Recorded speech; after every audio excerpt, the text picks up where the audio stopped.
Hello friends, welcome to Arpana classes. आज है Tuesday और हमेशा की तरह इस सेशन में हम लोग 30 क्वेश्चन हिस्ट्री के डिस्कस करेंगे।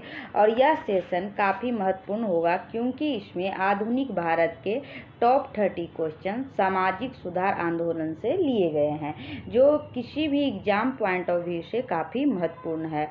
और इस टॉपिक के 2 सेशन होंगे जिसमें सारे इम्पोर्टेंट क्वेश्चन सामाजिक सुधार आंदोलन के कंप्लीट किए जाएंगे। तो चलिए इस सेशन को स्टार्ट करते हैं। फर्स्ट क्वेश्चन है, निम्न में से किस वर्ग को सर्वप्रथम पश्चिमी सभ्यता ने प्रभावित किया? निम्न में से किस वर्ग को सर्वप्रथम पश्चिमी सभ्यता ने प्रभावित किया? ऑप्शंस हैं कुलीन जमींदार को, या नवीन धनवाद व्यापारी को, या शिक्षित हिंदू मध्यम वर्ग को, या फिर शिक्षित मुसलमान को। सर्वप्रथम पश्चिमी सभ्यता ने किन्हें प्रभावित किया? इस क्वेश्चन का सही जवाब होगा ऑप्शन सी, शिक्षित हिंदू मध्यम वर्ग को। पश्चिमी सभ्यता ने शिक्षित हिंदू मध्यम वर्ग को सर्वप्रथम प्रभावित किया। भारतीय समाज एवं धर्म सुधारकों ने पश्चिमी सभ्यता से प्रभावित होकर भीतर से हिंदू धर्म और समाज को सुधारने का प्रयत्न करने लगे और अंधविश्वासों, मूर्ति पूजा तथा तीर्थ यात्रा आदि को तर्क से तराजू में तौल के धार्मिक एवं सामाजिक सुधार किए। नेक्स्ट क्वेश्चन है, राजा राम मोहन राय द्वारा स्थापित प्रथम संस्था थी। प्रथम संस्था कौन थी जो राजा राम मोहन राय द्वारा स्थापित की गई थी? प्रथम संस्था ब्रह्म समाज, या आत्मीय सभा, या ब्रह्म सभा, या तत्वबोधिनी सभा। इस क्वेश्चन का सही जवाब होगा ऑप्शन बी, आत्मीय सभा। राजा राम मोहन राय द्वारा स्थापित प्रथम संस्था आत्मीय सभा थी। राजा राम मोहन राय मूलतः एकेश्वरवाद मत के अनुयायी थे। राजा राम मोहन राय एकेश्वरवाद मत के अनुयायी थे और उन्होंने, ये भी क्वेश्चन आ सकता है कि आत्मीय सभा की स्थापना कब की थी? तो राजा राम मोहन राय ने आत्मीय सभा की स्थापना 1815 ईस्वी में की थी। कब की थी? 1815 ईस्वी में की थी, जो उनकी प्रथम संस्था थी। नेक्स्ट क्वेश्चन है, राम मोहन राय को राजा की उपाधि किसने दी थी? राम मोहन राय को राजा की उपाधि किसने दी थी, जिससे हम लोग कहते हैं राजा राम मोहन राय? यह उपाधि जो राजा की थी किसने दी थी? लॉर्ड विलियम बेंटिक ने, या अकबर द्वितीय ने, या फिर ब्रह्म समाज के अनुयायियों ने, या सती प्रथा का विरोध करने वाले बुद्धिजीवियों ने? किसने दी थी? इस क्वेश्चन का सही जवाब होगा ऑप्शन बी, अकबर द्वितीय ने दी थी। किसने दी थी राजा की उपाधि? अकबर द्वितीय ने दी थी। और क्यों दी थी? क्योंकि अकबर द्वितीय पेंशन भोगी बादशाह हो गए थे और अपनी मिलने वाली जो पेंशन मिलती थी उसको बढ़ाने के लिए राजा राम मोहन राय को 1830 ईस्वी में ब्रिटिश सम्राट विलियम चतुर्थ के यहाँ भेजा था और उसी दौरान अकबर द्वितीय ने उन्हें राजा की भी उपाधि दी थी। नेक्स्ट क्वेश्चन है, राजा राम मोहन राय द्वारा ब्रह्म समाज की स्थापना की गई थी। कब की गई थी ब्रह्म समाज की स्थापना? इस क्वेश्चन का सही जवाब होगा ऑप्शन सी, 1828 ईस्वी में राजा राम मोहन राय द्वारा ब्रह्म समाज की स्थापना 1828 ईस्वी में की गई थी। पहला सवाल तो यही बनता है कि ब्रह्म समाज की स्थापना किसने की, जो कई एग्जाम में पूछे जाते हैं।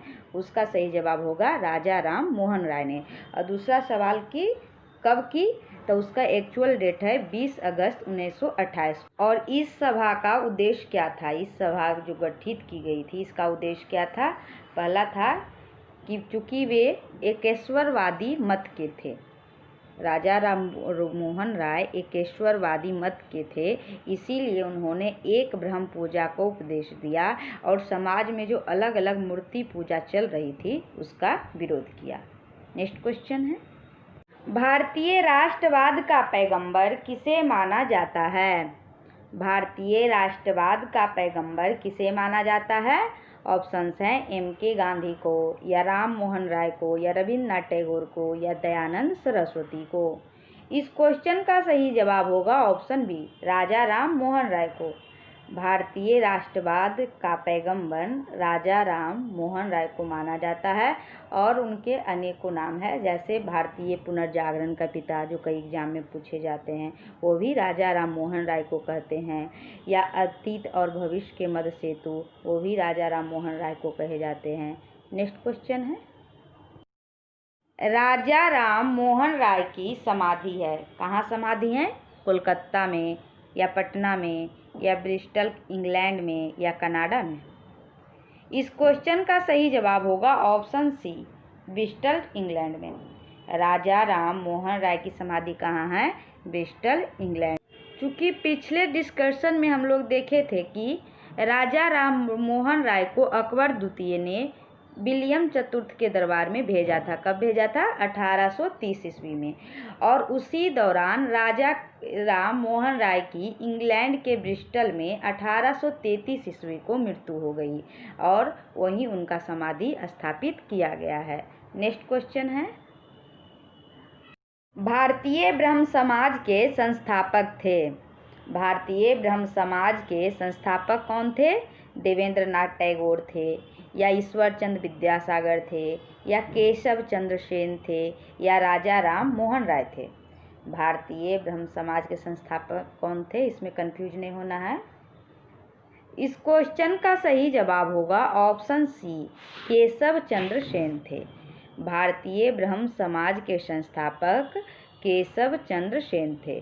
मूल रूप से भारतीय ब्रह्म समाज के संस्थापक केशव चंद्र सेन थे, लेकिन 1865 ईस्वी में देवेंद्रनाथ ने उनसे आचार्य की उपाधि छीन ली। किसने छीन ली? देवेंद्रनाथ ने। और कब छीनी? 1865 ईस्वी में।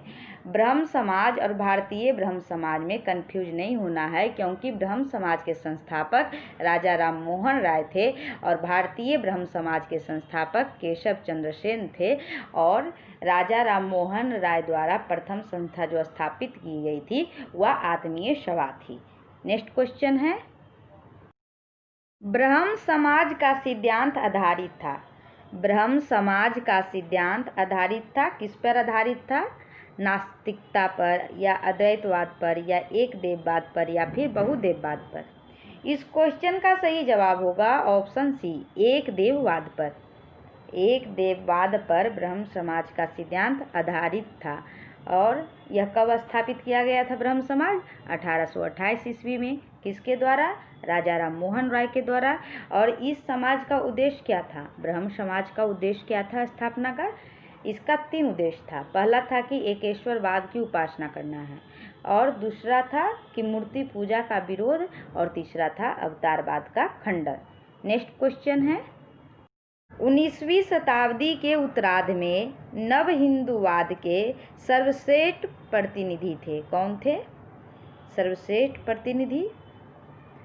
इस क्वेश्चन का सही जवाब होगा ऑप्शन बी, स्वामी विवेकानंद थे।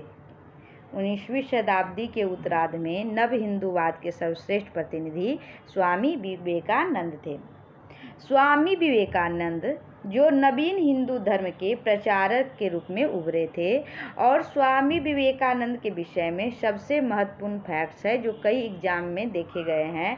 जैसे उन्होंने 1893 ईस्वी में शिकागो गए और वहां विश्व धर्म संसद में अपना सुप्रसिद्ध भाषण दिया, और इस भाषण के द्वारा पहली बार उन्होंने भारत की संस्कृति और गौरव को प्रस्तुत किया।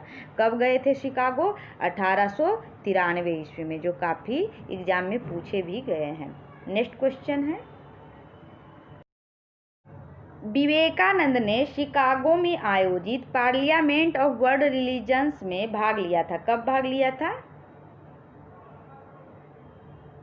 इस क्वेश्चन का सही जवाब होगा ऑप्शन सी, 1893 में। शिकागो में आयोजित विश्व धर्म संसद में उन्होंने 1893 में भाग लिया था। और 19वीं शताब्दी के उत्तरार्ध में स्वामी विवेकानंद नव हिंदूवाद के सर्वश्रेष्ठ प्रतिनिधि थे। विवेकानंद के विषय में एक फैक्ट और महत्वपूर्ण है कि रामकृष्ण परमहंस की शिक्षाओं की व्याख्या को साकार करने का श्रेय स्वामी विवेकानंद को ही जाता है। किसको जाता है? स्वामी विवेकानंद को। किसके शिक्षाओं का? रामकृष्ण परमहंस के शिक्षाओं का। नेक्स्ट क्वेश्चन है, भारत का प्रथम आधुनिक पुरुष किसे माना जाता है? भारत का प्रथम आधुनिक पुरुष किसे माना जाता है? इस क्वेश्चन का सही जवाब होगा ऑप्शन सी, राजा राम मोहन राय को। राजा राम मोहन राय को अनेकों नाम दिए गए हैं, जैसे इसमें कंफ्यूज नहीं होना है, भारतीय पुनर्जागरण का पिता, भारतीय राष्ट्रवाद का पैगंबर, आधुनिक भारत का पिता, प्रथम आधुनिक पुरुष, युगदूत, अतीत और भविष्य के मध्य सेतु। ये सभी उपनाम राजा राम मोहन राय के ही दिए जाते हैं, जो कई एग्जाम में पूछे भी जाते हैं। नेक्स्ट क्वेश्चन है, राजा राम मोहन राय ने निम्न में से किस एक का विरोध नहीं किया था? बाल विवाह का, या सती प्रथा का, या पाश्चात्य शिक्षा का, या फिर मूर्ति पूजा का? किसका विरोध नहीं किया था? इस क्वेश्चन का सही जवाब होगा ऑप्शन सी, पाश्चात्य शिक्षा का। उनका मानना था कि यह पाश्चात्य शिक्षा ही है जो अज्ञान के अंधकार से हमें निकाल सकती है और भारतीयों को देश के प्रशासन में भाग दिला सकती है। इस प्रकार हम कह सकते हैं कि शिक्षा के क्षेत्र में राजा राम मोहन राय अंग्रेजी शिक्षा के पक्षधर थे और बाल विवाह, सती प्रथा और मूर्ति पूजा के विरोधी थे। नेक्स्ट क्वेश्चन है, किसे राजा राम मोहन राय के धार्मिक सामाजिक विचारों के विरोध में प्रारंभ किया गया? धार्मिक सामाजिक विचारों के विरोध में प्रारंभ किया गया। किसके विरोध में? राजा राम मोहन राय के विरोध में। इस क्वेश्चन का सही जवाब होगा ऑप्शन बी, समाचार चंद्रिका को। और इसके प्रकाशन करने वाले कौन थे? इसके प्रकाशन करने वाले थे भवानी चरण बंदोपाध्याय। कब किए थे? 1822 ईस्वी में। नेक्स्ट क्वेश्चन है, इनमें से किस प्रख्यात समाज सुधारक ने ज्ञान योग, कर्म योग तथा राजयोग नामक पुस्तकें लिखी?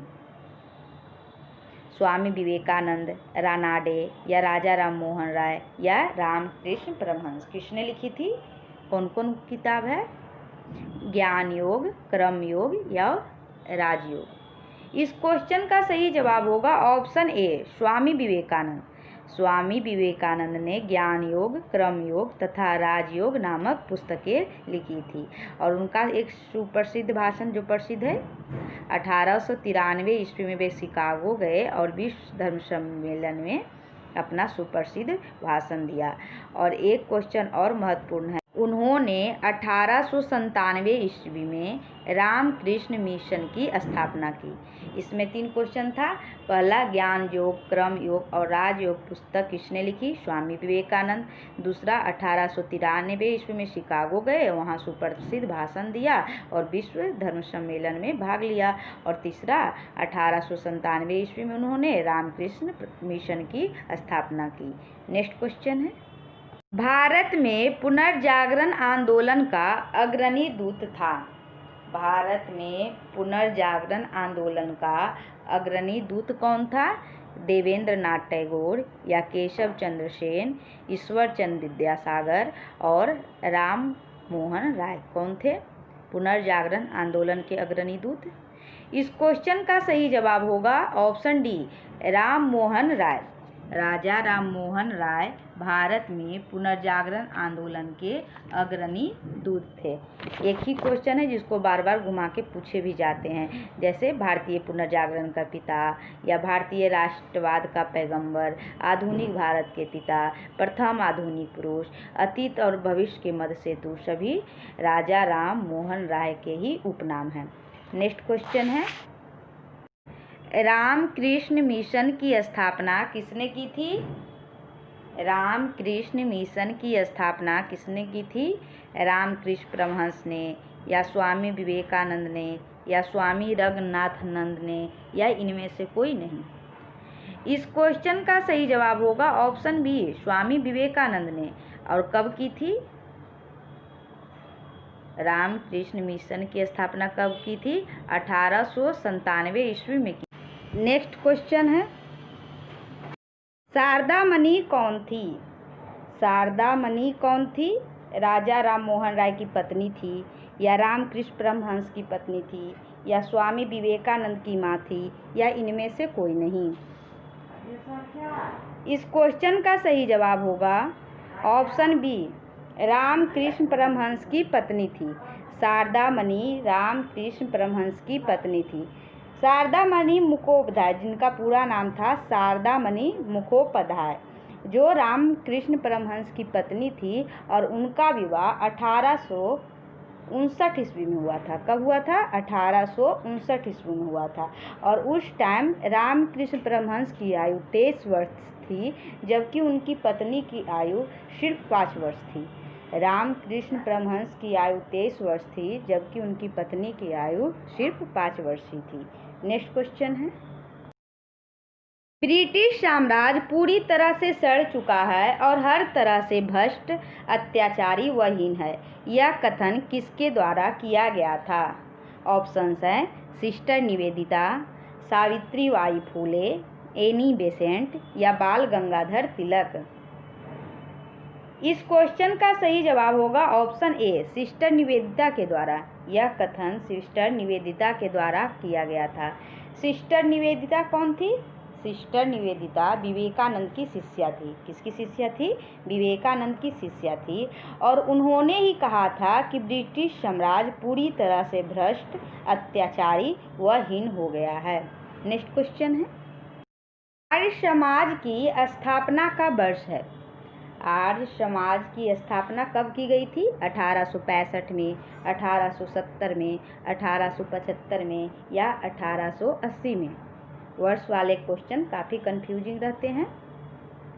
आर्य समाज की स्थापना कब की गई थी? इस क्वेश्चन का सही जवाब होगा ऑप्शन सी, 1875 में। वर्ष वाले question exam point of view से काफ़ी महत्वपूर्ण होते हैं और काफ़ी कंफ्यूजिंग भी होते हैं। जैसे आर्य समाज की स्थापना 1875 ईस्वी में, आर्य समाज की स्थापना 1875 ईस्वी में, ब्रह्म समाज की स्थापना 1828 ईस्वी में, ब्रह्म समाज की स्थापना 1828 ईस्वी में, और आत्मीय सभा की स्थापना 1815 ईस्वी में। नेक्स्ट क्वेश्चन है, निम्न में से कौन भारत का मार्टिन लूथर कहलाता है? निम्न में से कौन भारत का मार्टिन लूथर कहलाता है? ऑप्शंस हैं स्वामी दयानंद सरस्वती, या राजा राम मोहन राय, या स्वामी विवेकानंद, और स्वामी श्रद्धानंद। दिए गए ऑप्शंस में भारत का मार्टिन लूथर कौन कहलाता है? इस क्वेश्चन का सही जवाब होगा ऑप्शन ए, स्वामी दयानंद सरस्वती। भारत का मार्टिन लूथर स्वामी दयानंद सरस्वती कहलाते हैं। आर्य समाज के संस्थापक थे। और स्वामी दयानंद सरस्वती कौन थे? आर्य समाज के संस्थापक थे और शुद्ध वैदिक परंपरा में विश्वास करते थे। उन्होंने वेदों की ओर लौटे का नारा दिया। उन्होंने किसका नारा दिया? वेदों की ओर लौटे, जो कई एग्जाम में क्वेश्चन भी बनता है। और उन्होंने वैदिक काल से आज तक सभी अनुमतों को उन्होंने पाखंड या झूठे धर्म की संज्ञा दी। और 1867 ईस्वी में उन्होंने झूठे धर्मों को खंडन करने के लिए पाखंड खंडनी पताका लहराई। ये भी क्वेश्चन काफ़ी महत्वपूर्ण है। 1867 ईस्वी में उन्होंने झूठे धर्मों को खंडन करने के लिए पाखंड खंडनी पताका लहराई। नेक्स्ट क्वेश्चन है, सत्यार्थ प्रकाश की रचना की गई थी। सत्यार्थ प्रकाश की रचना किसके द्वारा की गई थी? राजा राम मोहन राय के द्वारा, या फिर महात्मा गांधी के द्वारा, या स्वामी विवेकानंद के द्वारा, या फिर स्वामी दयानंद सरस्वती के द्वारा। बहुत ही इम्पोर्टेंट क्वेश्चन है जो बीपीएससी, उत्तराखंड पीसीएस आदि एग्जाम में भी पूछे गए हैं। सत्यार्थ प्रकाश की रचना की गई थी। इस क्वेश्चन का सही जवाब होगा ऑप्शन डी, स्वामी दयानंद सरस्वती के द्वारा। स्वामी दयानंद सरस्वती के बारे में कुछ फैक्ट्स महत्वपूर्ण हैं। जैसे उनका जन्म 1824 ईस्वी में गुजरात के एक ब्राह्मण कुल में हुआ था। और 1867 ईस्वी में उन्होंने पाखंड खंडनी पताका लहराई। और तीसरा है 1875 ईस्वी में उन्होंने बम्बई में आर्य समाज की स्थापना की और उनका ही प्रसिद्ध पुस्तक है सत्यार्थ प्रकाश। 4 फैक्ट्स महत्वपूर्ण है। मूल शंकर का जन्म, जिनका मूल नाम स्वामी दयानंद सरस्वती का मूल नाम मूल शंकर भी था, बचपन का नाम। उनका जन्म कब हुआ था? 1824 में हुआ था। और किस कुल में हुआ था? ब्राह्मण के कुल में हुआ था।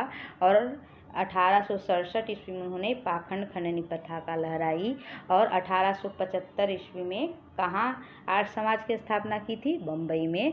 और उन्हीं का प्रसिद्ध पुस्तक कौन है? सत्यार्थ प्रकाश है। नेक्स्ट क्वेश्चन है, संगठनों में से किसने शुद्धि आंदोलन का समर्थन किया? निम्नलिखित संगठनों में से किसने शुद्धि आंदोलन का समर्थन किया था? ऑप्शन है आर्य समाज या ब्रह्म समाज या देव समाज या फिर प्रार्थना समाज।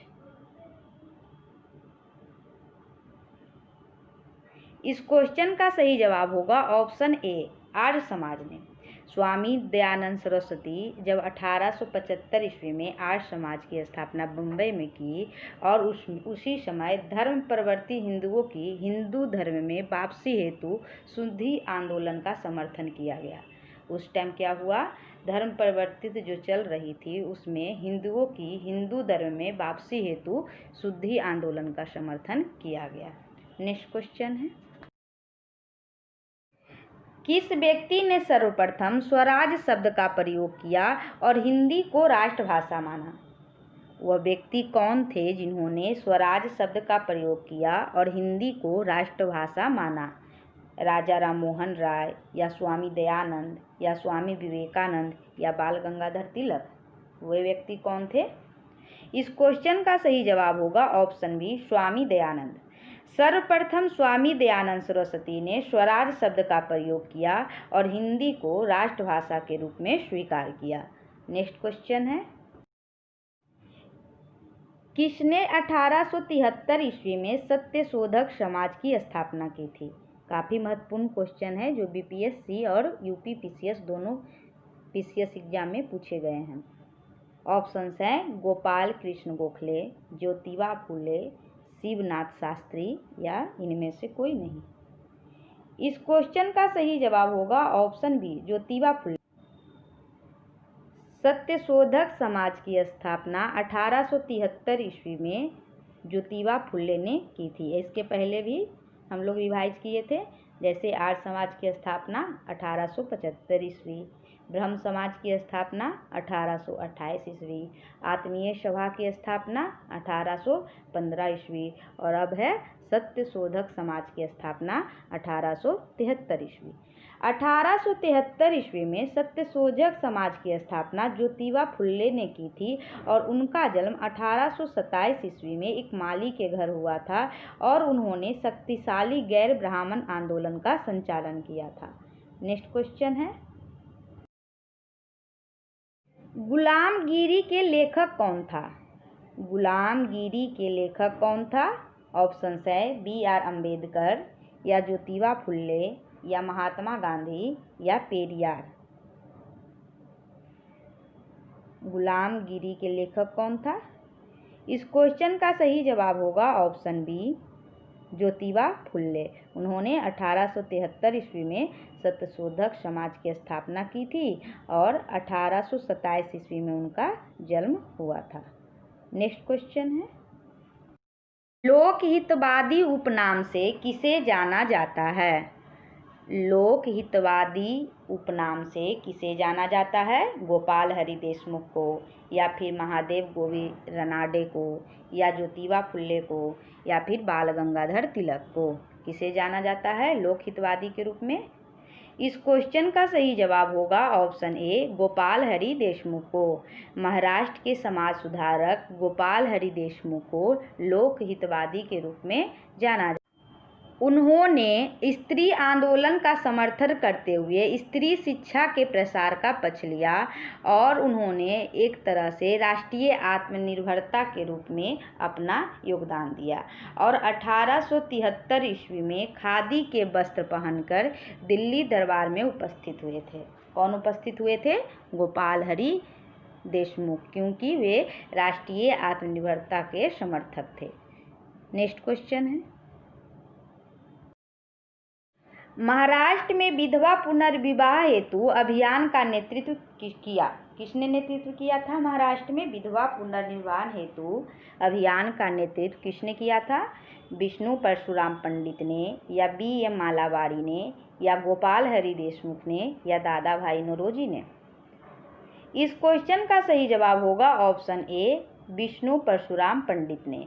महाराष्ट्र में विधवा पुनर्विवाह हेतु प्रथम अभियान का नेतृत्व विष्णु परशुराम पंडित ने किया था और उन्होंने 1850 ईस्वी में विंडो रीमैरिज एसोसिएशन की स्थापना की थी। नेक्स्ट क्वेश्चन है, 19वीं सदी के महानतम पारसी समाज सुधारक थे? 19वीं सदी के महानतम फारसी सुधारक कौन थे? समाज सुधारक सर जमशेद जी, या सर रुस्तम बहराम जी, या नवल जी टाटा, या बहराम जी एम मालाबारी? इस क्वेश्चन का सही जवाब होगा option D, Behram ji M Malabari. 19वीं सदी के महानतम फारसी समाज सुधारक बहराम जी एम मालाबारी थे और उनका जन्म कहाँ हुआ था? उनका जन्म बड़ौदा के एक फारसी परिवार में 1853 ईस्वी में हुआ था। देव समाज का संस्थापक कौन थे? देव समाज का संस्थापक कौन थे? वल्लभ भाई पटेल, या दादा भाई नौरोजी, या शिव नारायण अग्निहोत्री, या रामकृष्ण परमहंस? इस क्वेश्चन का सही जवाब होगा ऑप्शन सी, शिव नारायण अग्निहोत्री। शिव नारायण अग्निहोत्री देव समाज के संस्थापक थे। और पीछे वाले रिवाइज कर लेते हैं। ब्रह्म समाज के संस्थापक कौन थे? राजा राम मोहन राय। आत्मीय सभा का संस्थापक कौन थे? राजा राम मोहन राय। और सत्यशोधक समाज के संस्थापक कौन थे? ज्योतिबा फुले। और आर्य समाज के संस्थापक कौन थे? आर्य समाज के संस्थापक स्वामी दयानंद सरस्वती। और एक क्वेश्चन और आता है, प्रार्थना समाज के संस्थापक कौन थे? प्रार्थना समाज के संस्थापक आत्माराम पांडुरंग थे। और फिर ये नया क्वेश्चन है कि देव समाज का संस्थापक कौन थे? शिव नारायण अग्निहोत्री थे। नेक्स्ट क्वेश्चन है, पिछड़े वर्गों का उत्थान किसका मुख्य कार्यक्रम था? पिछड़े वर्गों का उत्थान किसका मुख्य कार्यक्रम था? प्रार्थना समाज का, या सत्यशोधक समाज का, या आर्य समाज का, या रामकृष्ण मिशन का? इस क्वेश्चन का सही जवाब होगा ऑप्शन बी, सत्यशोधक समाज का। पिछड़े वर्गों का उत्थान सत्यशोधक समाज का मुख्य कार्यक्रम था और इसकी स्थापना किसने की थी? ज्योतिबा फुले ने की थी। और कब की थी? 1873 ईस्वी में की थी। नेक्स्ट क्वेश्चन है, सत्यशोधक समाज ने संगठित किया। सत्यशोधक समाज ने संगठित किया, किसे संगठित किया? ऑप्शंस हैं, बिहार में आदिवासियों के आंदोलन को, या गुजरात में मंदिर प्रवेश के एक आंदोलन को, या महाराष्ट्र में एक जाति विरोधी आंदोलन को, या पंजाब में एक किसान आंदोलन को। सत्यशोधक समाज ने किसे संगठित किया? इस क्वेश्चन का सही जवाब होगा ऑप्शन सी, महाराष्ट्र में एक जाति विरोधी आंदोलन को। सत्यशोधक समाज ने महाराष्ट्र में एक जाति विरोधी आंदोलन का नेतृत्व किया। इस प्रकार सामाजिक सुधार आंदोलन के पार्ट 1 सेशन का यह वीडियो समाप्त हुआ और अगला सेशन में पार्ट 2 वीडियो अपलोड किए जाएंगे जिसमें टॉप 30 क्वेश्चन रहेंगे। इस प्रकार सामाजिक सुधार आंदोलन को कंप्लीट किया जाएगा। और अगर यह वीडियो आपको अच्छी लगी हो या हेल्पफुल लगी हो तो अपने दोस्तों में शेयर करें और सब्सक्राइब करें। Thank you for watching.